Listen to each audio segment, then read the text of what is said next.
नमस्कार दोस्तों, स्वागत है आप सभी का आपके अपने यूट्यूब चैनल पर।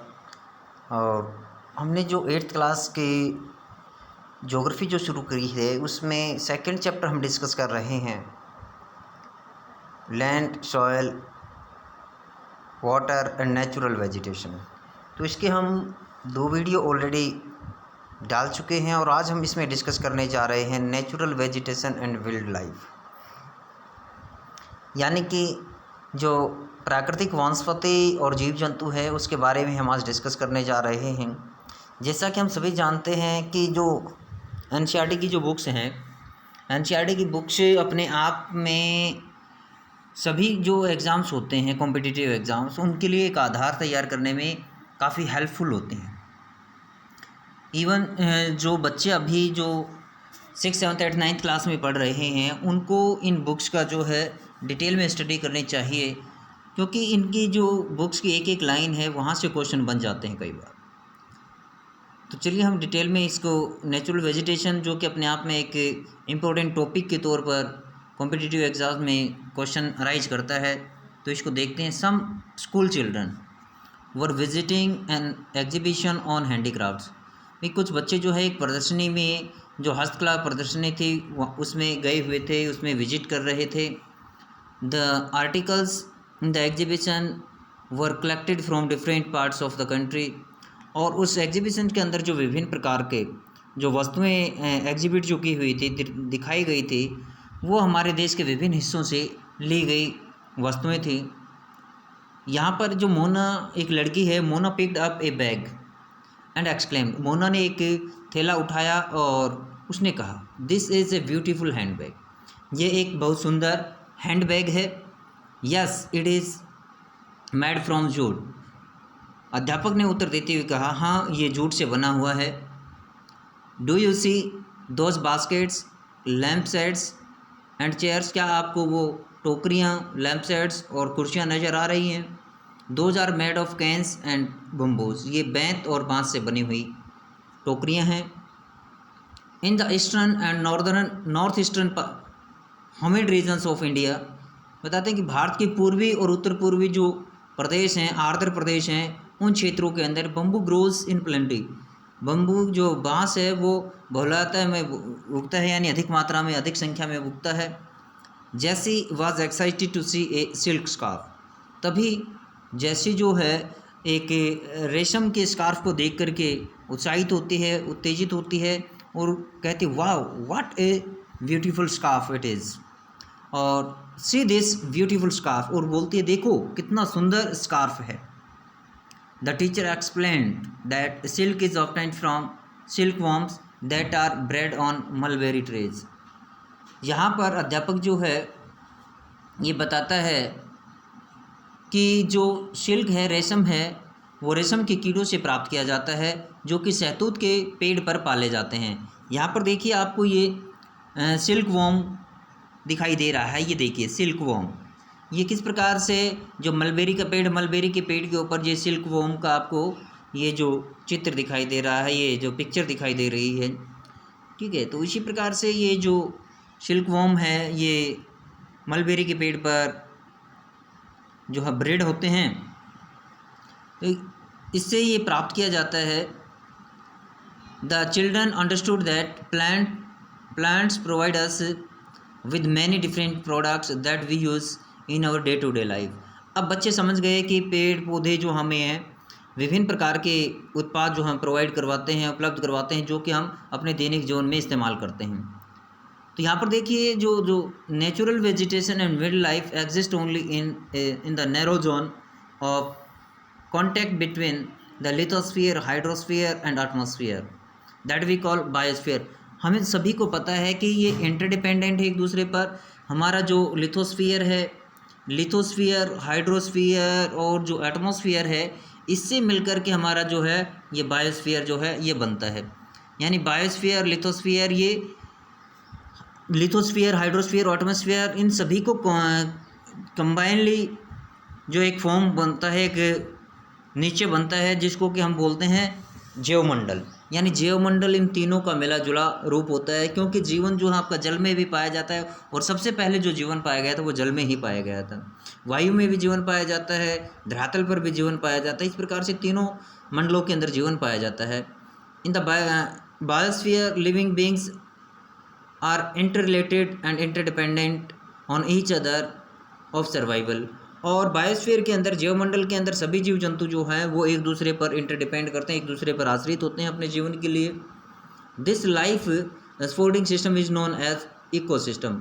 और ये जहाँ पर ये जीवन पाया जाता है, जहाँ पर एक दूसरे के जीवन की में ये मदद होती है, इसको बोला जाता है इकोसिस्टम या पारितंत्र। यानी पारितंत्र के अंदर सभी जीव जंतु एक दूसरे पर निर्भर करते हैं। आगे देखिए, vegetation and wild life are valuable resources. यानी जो वनस्पति है और जो जीव जंतु है ये हमारे मूल्यवान संसाधन हैं। Plants provide us with timber. जो पेड़ हैं वो हमें कीमती लकड़ियाँ देते हैं। Give shelter to animals. जंगली जंतुओं को आश्रय प्रदान करते हैं। Produce oxygen we breathe. और जिस ऑक्सीजन में हम सांस लेते हैं उसको उत्पन्न करते हैं। Protect soil. मिट्टी को प्रोटेक्ट करते हैं। ये जो आपके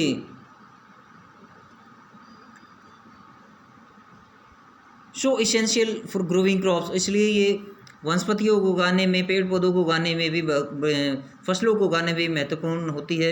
एक्ट एज शेल्टर बेल्ट। और ये एक शेल्टर बेल्ट्स के तौर पर भी काम करते हैं। ये क्या, जो वृक्ष जो होते हैं ये help in storage of underground water. और जो हमारा धरातलीय जल है उसको भी स्टोर करने में हेल्प करते हैं। Give us fruits, nuts, latex, turpentine, oil, gum, medicinal plants and also the paper that is so essential for your studies. और हमें विभिन्न प्रकार के जो हैं उत्पाद पेड़ पौधों से प्राप्त होते हैं जो कि हमारे लिए बहुत ही महत्वपूर्ण होते हैं। ये फलों से लेकर के हम जो स्टडी कर रहे हैं, जो हमारी बुक्स हैं, जिनसे ये प्रिंटेड लेटर्स हैं, ये सभी चीज़ें पेड़ पौधों से प्राप्त होती हैं हमें। There are innumerable uses of plants.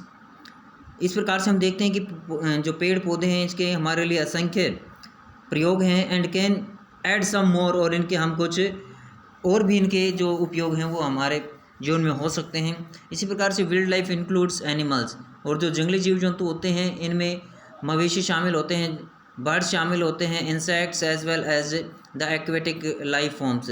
और जलीय जीवन भी इनके अंदर शामिल होता है। यानी जीवन जल के अंदर पाए जाने वाले जीव जंतु भी एनिमल्स के अंदर ही शामिल होते हैं, वाइल्ड लाइफ के अंदर शामिल होते हैं।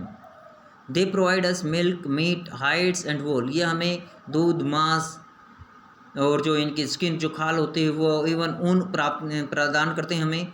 इंसेक्ट्स लाइक बीज प्रोवाइड अस हनी। इंसेक्ट्स, कीट जैसे कि मधुमक्खी है वो हमें शहद प्रदान करती है। Help in the pollination of flowers. और जो पौधों के परागकण में मदद करती है। And have an important role to play as decomposers. और एक अपमार्जक के तौर पर, अपघटक के तौर पर भी ये एक महत्वपूर्ण भूमिका निभाती है इन द इकोसिस्टम, हमारे पारिस्थितिक तंत्र के अंदर। The birds feed on insects. और जो पक्षी होते हैं वो इन इंसेक्ट्स को, कीटों को अपना भोजन बनाते हैं। And act as decomposers. और ये भी एक अपघटक का, अपमार्जक का काम करते हैं। Vultures due to its ability to feed on dead live stocks is a scavenger. Vulture, गिद्ध जो है कि मरे हुए पशुओं पर अपना भोजन जो है बनाती है, एक जो मांसाहारी जीव है, एक स्क्वेंजर है। Considered a whittle cleaner of the environment, जिसको कि वायु जो पर्यावरण, हमारा पर्यावरण का सबसे बड़ा शोधक माना जाता है। सो एनिमल्स बिग और स्मॉल, इसलिए एनिमल चाहे छोटे हों या बड़े हों, all are integral to maintaining balance in the ecosystem. इसलिए सभी जीव जंतु चाहे छोटा है बड़ा है, वो जो है पर्यावरण का संतुलन बनाए रखने में अपनी महत्वपूर्ण भूमिका निभाता है। तो इस प्रकार से जो सभी जीवों का जो है इसके अंदर काफ़ी महत्वपूर्ण योगदान होता है। यहाँ पर देखिए एक इम्पोर्टेंट पॉइंट्स आया है। यहाँ पर देखिए, डू यू नो, क्या आप जानते हैं? Rain water harvesting is the process of collecting rain water from roof tops and directing it to an appropriate location where it is stored for future use। देखिए रेन वाटर हार्वेस्टिंग क्या है? Rain water harvesting एक ऐसी technique है जहाँ पर हम वर्षा के जल को इकट्ठा करते हैं, इस दिशा इसको एक ऐसी दिशा देते हैं जहाँ पर हम इसको इकट्ठा कर लेते हैं और फ्यूचर में यानी भविष्य में इसका इस्तेमाल करते हैं। ऑन एन एवरेज यदि औसत रूप से देखा जाए, one spell of rain for 2 hours, यदि 2 घंटे लगातार बारिश होती है, is enough to save 8,000 litres of water. यदि 2 घंटे बारिश होती है और वहाँ पर हम रेन वाटर हार्वेस्टिंग करते हैं, वर्षा जल का संग्रहण करते हैं, तो हम 8,000 लीटर पानी तक बचा सकते हैं। तो इस प्रकार ये इम्पोर्टेंट है कि ये डू यू नो, जो क्या आप जानते हैं इस प्रकार की जो टेक्निक ये हमें अच्छे से रीड आउट करनी चाहिए।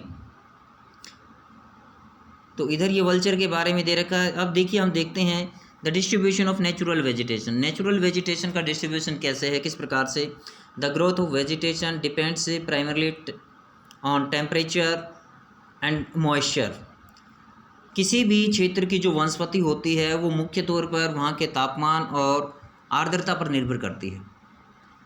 The major vegetation types of the world are group as forest, grassland, scrubs and tundra.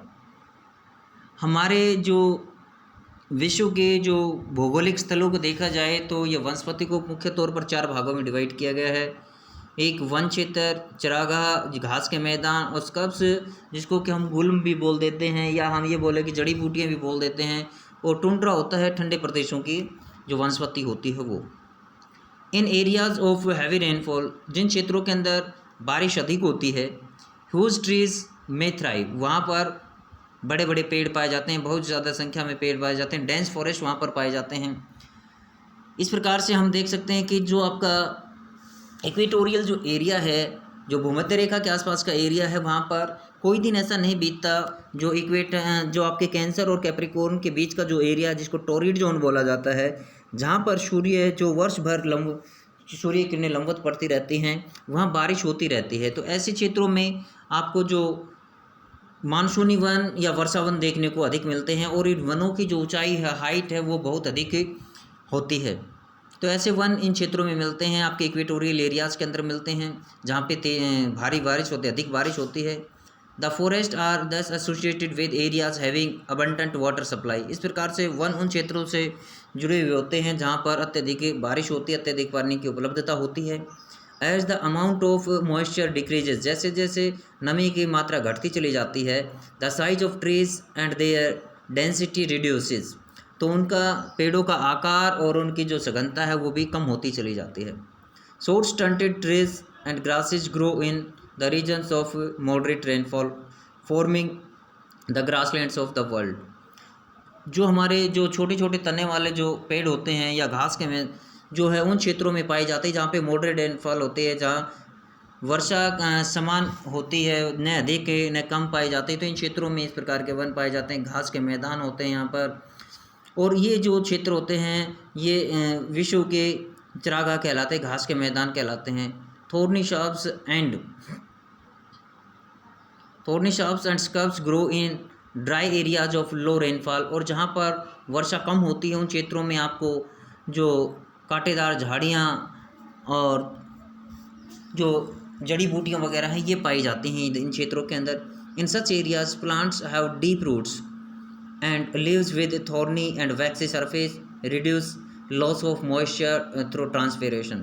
ऐसे क्षेत्रों में यानी शुष्क प्रदेशों के अंदर जो पेड़ होते हैं उनकी जड़ें लंबी होती हैं और जो उनके पत्तियां जो होती हैं वो कांटेदार और मोम युक्त होती हैं, इनका सरफेस मोम युक्त होता है, ताकि इनकी नमी जो है वो ट्रांसपिरेशन के दौरान, ये ट्रांसपिरेशन होता है उससे इनकी नमी जो है न सूख जाए। इस वजह से यहाँ पर जो ट्रांसपिरेशन की जो एवापोरेशन की प्रक्रिया उसको कम करने के लिए इनकी जो पत्तियां वो मोम युक्त होती हैं। टुंड्रा वेजिटेशन, जैसे कि tundra vegetation of the cold polar regions, हमारे जो ध्रुवीय क्षेत्र हैं वहाँ पर आपको ठंडे क्षेत्र मिलेंगे, वहाँ पर मॉसेस और लाइकेन जैसे पेड़ हैं वो आपको देखने के मिलेंगे, यानी जो कि जल में जो काई जिसको बोलते हैं आम भाषा में वो, और लाइकेन जो एक शैवाल जैसा जो होता है, ये जो है जलीय पौधे आपको वहाँ पर देखने को मिलते हैं। Today there are many more people in the world than there were 2 centuries back. आज दुनिया में जो 200 वर्ष पहले जो जनसंख्या हुआ करती थी उससे कई गुना ज़्यादा जो जनसंख्या है आज विश्व में है। To feed the growing numbers, इस बढ़ती हुई जनसंख्या के खाद्य संबंधी समस्याओं को पूरा करने के लिए large areas of forest have been cleared to grow crops, तो विशाल क्षेत्र के जो वन थे उनको साफ़ किया गया है फसलें उगाने के लिए।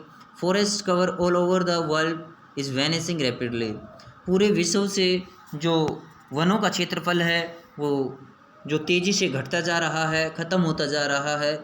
There is an urgent need to conserve this valuable resource, अब ये ज़रूरी है कि हम इस विलुप्त होते अपने संसाधन को संरक्षण दें, इसको बचा कर रखें।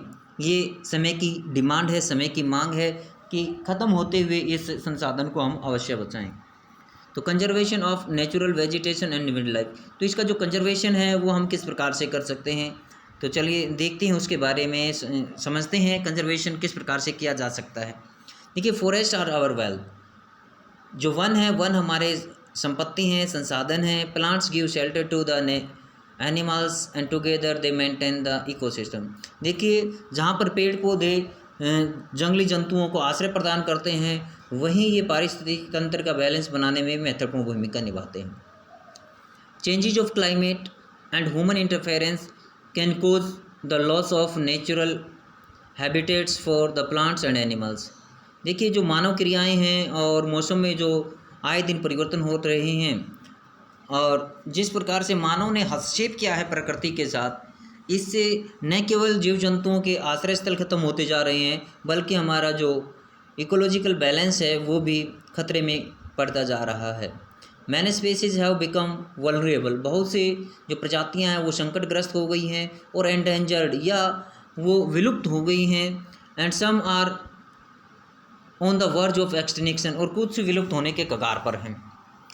इनके अंदर कौन कौन सी ऐसे प्रक्रियाएं हैं या ह्यूमन एक्टिविटीज़ हैं जो इसके लिए रिस्पॉन्सिबल हैं, तो इसके अंदर सबसे पहला जो आता है डिफॉरेस्टेशन, यानी वनों की कटाई, सोयल इरोजन, मृदा अपरदन, कंस्ट्रक्शनल एक्टिविटीज़, मानव की जो संस्थागत जो एक्टिविटीज़ हैं, निर्माण संबंधी जो प्रक्रियाएं हैं वो, फॉरेस्ट फायर्स, वनों में जो दावानल होता है वो, जो आग वगैरह जो वनों में लग जाती है वो, tsunami and landslides are some of the human and natural factors which accelerate the process of extraction of this resources, इन संसाधनों के जो पतन के अंदर या ये संसाधन जो विलुप्त होते जा रहे हैं इनके अंदर ये अभी जो हमने डिस्कस की हैं कि लैंडस्लाइड्स है, सुनामी है या मानव क्रियाकलाप हैं, इन्होंने एक महत्वपूर्ण भूमिका निभाई है इन संसाधनों के पतन के अंदर, इन संसाधनों के ह्रास के अंदर। One of the major concern is the poaching, और इनमें सबसे प्रमुख जो एक समस्या है वो है गैरकानूनी तरीके से, गैर तरीके से या चोरी छिपे जो शिकार करना है वो, which results in sharp decline in the number of particular species, जिसकी वजह से विशेष प्रजातियां जो हैं वो विलुप्त हो गई हैं। The animals are poached for collection and illegal trade of hides, skins, nails, teeth, horns as well as feathers, देखिए पशुओं का जो है चोरी छिपे जो गुप्त रूप से ये शिकार किया जाता है, इससे जो कि गैरकानूनी तरीके से इनके व्यापार के लिए, जैसे इनकी खाल के लिए, इसके चमड़ी के लिए, नाखून के लिए, दांतों के लिए, इवन सींग और इनके जो पंखों के लिए जिस प्रकार से इनका शिकार किया जा रहा है, इससे ये बहुत सी प्रजातियां जो हैं विलुप्त हो गई हैं और कुछ विलुप्त होने के कगार पर हैं। Some of this animals are, इनमें से जो कुछ महत्वपूर्ण जो जानवर हैं, tiger, lion, elephant, deer, black buck, crocodile, rhinoceros, snow leopard, ये इस प्रकार के कुछ जीव हैं जो कि विलुप्त होने के कगार पर पहुंच गए हैं या विलुप्त हो गए हैं। ऑस्ट्रिच हैं, पिकॉक है, these can be conserved by increasing awareness, इनको हम संरक्षण प्रदान कर सकते हैं यदि हम लोगों को जागरूक करें, यदि जागरूक अभियान हम चलाएं, लोगों को समय समय पर सेमिनार वगैरह करके या स्टूडेंट्स को विभिन्न प्रकार की जो वाइल्ड लाइफ सेंचुरीज़ हैं, नेशनल पार्क्स हैं, यदि स्टूडेंट्स का इन पे यहाँ पे विजिटिंग करवा के यदि उनको अवेयर करवाया जाए तो आने वाली वो हमारे जो नेक्स्ट जनरेशन होगी वो इन जानवरों के महत्व को समझ पाएगी और इस प्रकार से वो उनको विभिन्न प्रकार से जो संरक्षण देने में सक्षम हो पाएंगे। तो इनको क्या किया जा सकता है, इनके लिए इनको किस प्रकार से संरक्षण दिया जा सकता है। तो national parks, wildlife sanctuaries, biospheres, reserves are made to protect our natural vegetation and wild life. हमारे प्राकृतिक वनस्पति और वन्य जीव जंतुओं को बचाने के लिए राष्ट्रीय पार्क व जंगली जो पक्षी विहार हैं वो, और नीचे जो हैं बायोस्फीयर रिजर्व्स हैं, ये इस प्रकार के जो सरकार जो हैं क्षेत्र बना रही है। Conservation of creeks, lakes and wetlands is necessary to save the precious resource from depletion. इस प्रकार से इन क्षेत्रों के लिए, जीवों के संरक्षण के लिए ये झील, वेटलैंड्स और इनका निर्माण करना, हमारे मूल्यवान जो संसाधन हैं इसको बचाए रखने के लिए इनका निर्माण करना नितांत जरूरी है। आज समय की मांग है कि इनका विकास किया जाए और विलुप्त होती प्रजातियों को बचाया जाए। There is a balance in the environment if the relative number of species is not disturb. देखिए, यदि इस प्रकार से यदि हम जो संबंधित जीव जंतु हैं या हमारी जो विभिन्न प्रजातियां हैं, स्पीशीज हैं, यदि इनका बैलेंस बना रहता है तो हमारा पर्यावरण जो है संतुलित रहेगा। Human activities in several parts of the world how disturb the natural balance. मानव की जो गतिविधियां हैं, इन गतिविधियों ने विश्व के अंदर जो बैलेंस बना हुआ था, जो पर्यावरण का बैलेंस है, उसको काफ़ी हद तक प्रभावित किया है। और इस प्रभाव की वजह से आज विभिन्न प्रकार की समस्याएं हमारे सामने देखने को मिल रही हैं, जो कि हैबिटेट्स ऑफ मैनी स्पेसीज है। विभिन्न जो प्रजातियां हैं उनका जो आश्रय था, उनके अंदर मानव की जो गतिविधियां थी, मानव का जो दखल थी, इससे ये हमारा पर्यावरण काफ़ी प्रभावित हुआ है। ड्यू टू इनडिस्क्रिमिनेट किलिंग्स, मानव की जो अनदेखी की वजह से जिस प्रकार से ये इन जानवरों का शिकार कर रहा है, several birds and animals have either become extinct or are on the verge of extinction. या तो कुछ प्रजातियां विलुप्त हो गई हैं या विलुप्त होने के कगार पर पहुंच गई हैं। Awareness programmes like social forestry and Van Mahotsav should be encouraged at the regional and community level. इनके लिए हमें विभिन्न प्रकार के जो जन जागरूक कार्यक्रम हैं उनको अपनाना चाहिए, जैसे कि हम वन महोत्सव या बागवानी जैसे कार्यक्रम सामाजिक और क्षेत्रीय स्तर पर इनको अपना करके लोगों में जागरूकता ला सकते हैं। School children should be encourage to bird